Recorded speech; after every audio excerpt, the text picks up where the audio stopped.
na ka nalwan ide wadwangan wasyang ka nahiya sanjang sanalay kundungban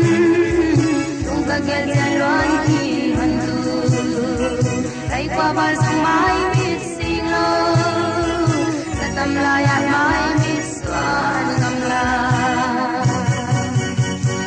baldangin sumbang tua dingin tuibang hangsalun malelu nang lungal kaidin baldang